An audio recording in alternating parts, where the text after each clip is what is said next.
friends in DC, and they had told us, oh yeah, we'll have space for the Dreamers, and it was kind of the same deal of like, oh, let's just bring the Dreamers, let's get them to share their stories, and then that's it.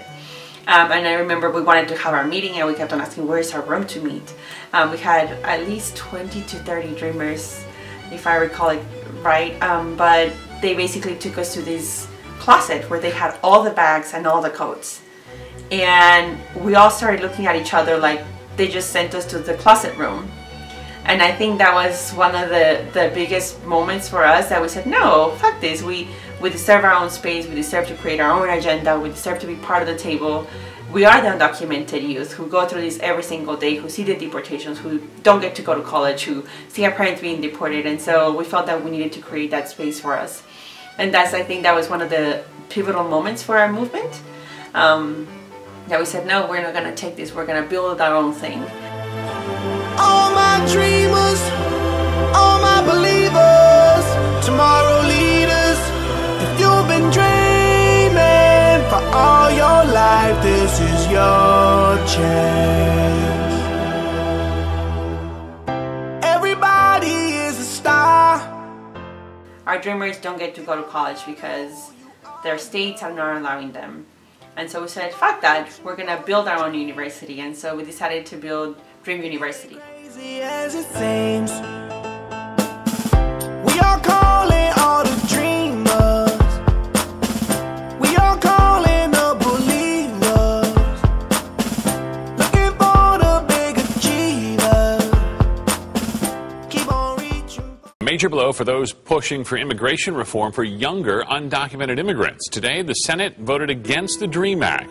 It would have offered a path to citizenship to some illegal immigrant students who plan to join the military or go to college. I remember going down the stairs from the gallery, and there was the huge mass of Dreamers, and we were crying, but it was this sense of like, this fire inside all of our hearts of like, no, fuck that, that doesn't make us or break us, we're still gonna be together and we're gonna fight even more.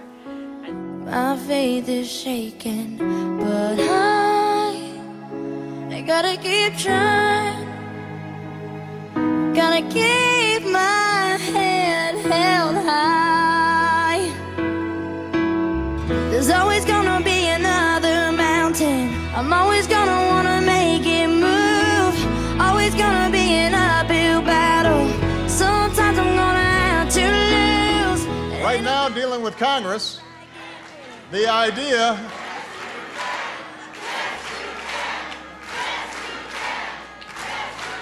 I remember Felipe Matos, Juan Pablo, and many other Dreamers stood up with these shirts that said Obama Deport Dreamers, to really highlight the truth that was happening in our communities. And it was until June of 2012 when finally Obama said, oh, I can. effective immediately. The Department of Homeland Security is taking steps to lift the shadow of deportation from these young people. Over the next few months, eligible individuals who do not present a risk to national security or public safety will be able to request temporary relief from deportation proceedings and apply for work authorization. And so we started implementing, and it was an exciting time. It was beautiful to see people posting on Facebook, oh, I just got approved for DACA, or I'm getting my license. We are making sure that we're holding everyone accountable. And so we give shit to the Republicans, we give shit to the Democrats, and of course we're going to give hell to Obama to stop this deportation.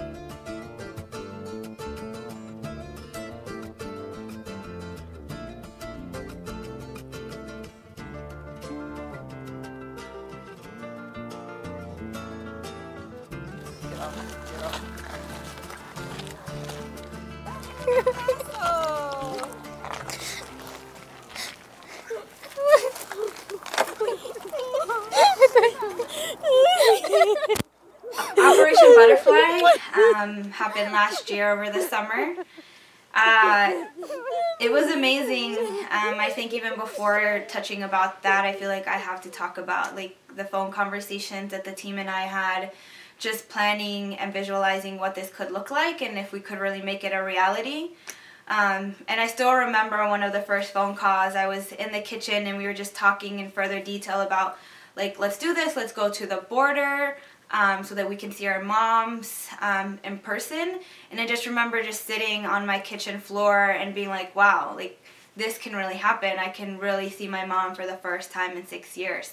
And we knew that it would be changing sort of the dynamics of the political fight that we were in, to really that it would highlight the pain. So I think all of us going into that knew that that would happen, but we didn't know to the degree. She's on the background of my phone, so every time I click it on, like, that's the first person I see. And so it's just like a daily reminder. And I think just the promise that I made her that I would fight, but I think also understanding that I had this opportunity to see my mom, and not everybody does. I pledge allegiance to the flag of the United States of America and to the republic for which it stands, one nation, under God, indivisible, with liberty and justice for all. I hereby pledge under oath. I hereby pledge under oath. To live out the highest values of this land. To live out the highest values of this land. Freedom, equality, and justice.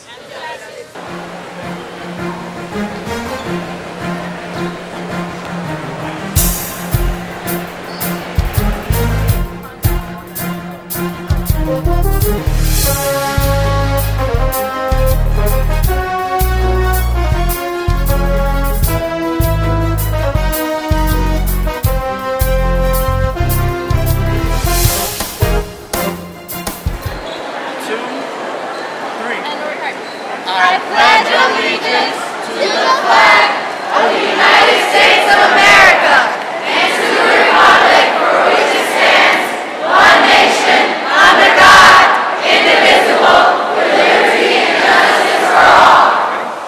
I pledge.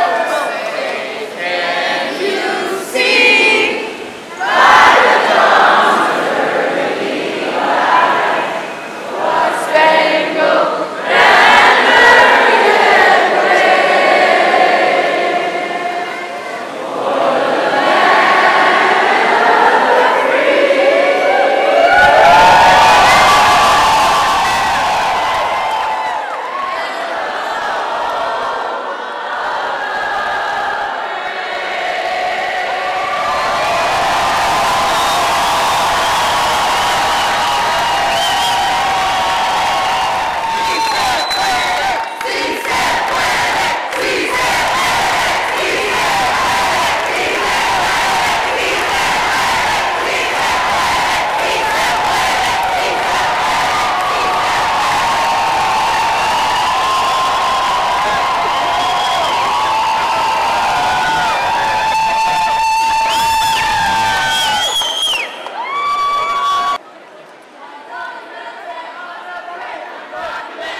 It is our duty to fight for freedom. It is our duty to fight for freedom.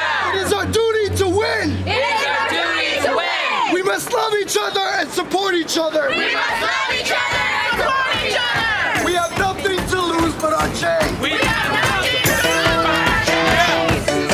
Let's go. All right, okay. All right, okay. Return to the Mac. Get up what it is, what it does, what it is, what it isn't. Looking for a better way to get up out of bed instead of getting on the internet and checking a new hit. Me get up. First shot, come strut walking. A little bit of humble, a little bit of cautious. Somewhere between like Rocky and Cosby's for the game. Nope, y'all can't copy yet. Glad moonwalking, and this here is our party. My posse's been on Broadway. I'm just really sick and tired of having to wait for the system and the politics to get in line, you know, for the stars to align so that our families can be together without fear.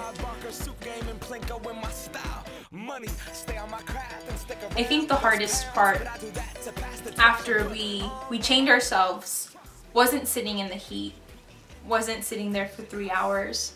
It wasn't being chained to a gate. It wasn't having to deal with the police officers. It was when we were inside that detention center and we saw a little room, ice cold, filled with like over 30 men, just looking at us. There was nothing we could do. And ICE had the audacity to tell us that they were treating us the way they treated every person that they brought into that detention center, and we know very damn well that's not true.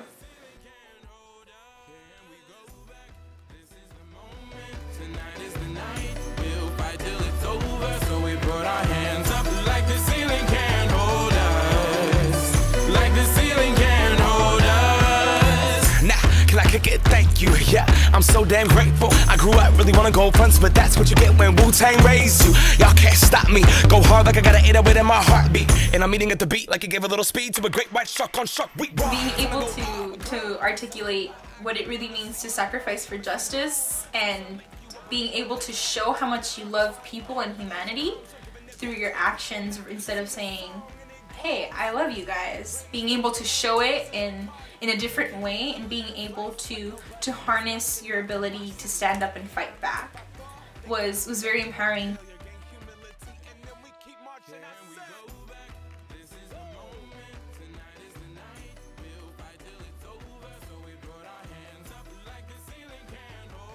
As we were wrapping up the vigil,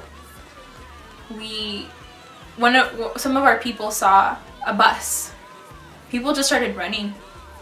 I saw Jose Patiño take off running, and I ran after him, and he stood right in front of the bus, and I stood right behind him, and we were just shouting, "Not one more."